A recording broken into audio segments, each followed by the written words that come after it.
The issue of correction officers wearing body worn cameras is a hot topic right now.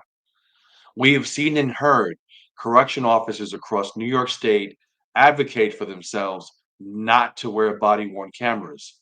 In fact, New York State correction officers listed not wearing body worn cameras as a demand during the statewide prison strike. The Office of the New York State Inspector General, as established by Executive Law Article 4-A, is entrusted with the responsibility of ensuring that New York State government, its employees, and those who work with the state meet the highest standards of honesty, accountability, and efficiency. Accountability being the key word, one that is lacking within New York State docs. New York State Inspector General Lucy Lang is attempting to extinguish the culture of corruption with officers and docs. She makes a recommendation regarding body worn cameras. This video is about that recommendation and letter addressed to the New York State Division of Criminal Justice. This article is from Spectrum News 1. After Robert Brooks' case, New York Inspector General asked state to update 2015 body cam policy. The New York State Inspector General's office is calling for changes to be made to the state's body camera policy after the automatic video recall function was used to review footage during the investigation into the death of Robert Brooks after he was beaten at Marcy Correctional Facility. Inspector General Lucy Lang wants the State Division of Criminal Justice Services to revise the 2015 guidance. By the way, you can click on this link here if you go to the article directly, in which you'll see what that 2015 guidance is. So back to the article. 2015 guidance to reflect the technological advances. Lang's letter to the DCJS can be found here. And you can click on that link and read the full letter. The video recall feature allows for up to 18 hours of video to be recorded automatically, which allowed body-worn cameras footage of Brooks being attacked to be recovered.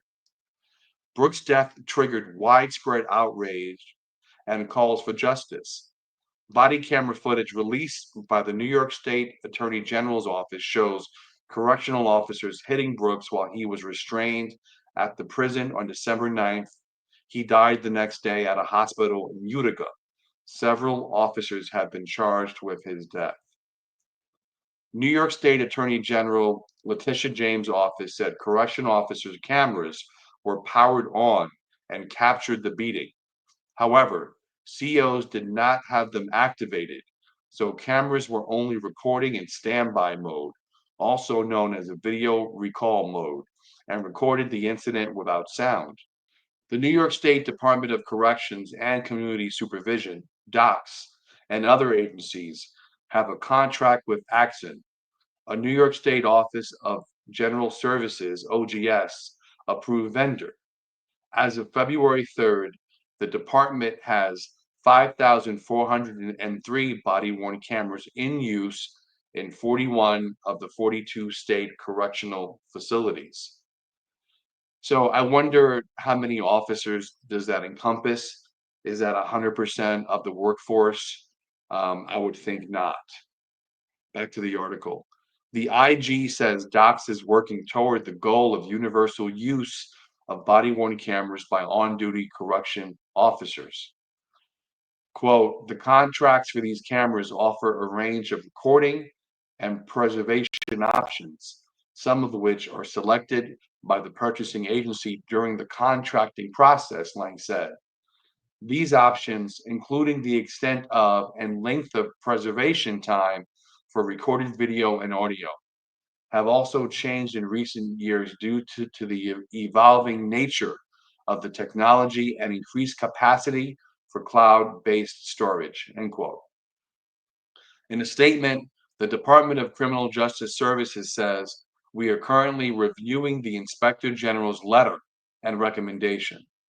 The Municipal Police Training Council's model policies are periodically updated as needed in response to changes in law or within the profession. That's the end of the article. If you found value in this video, please consider joining and becoming a member. The first and second tier memberships are both less than the price of a Starbucks cup of coffee.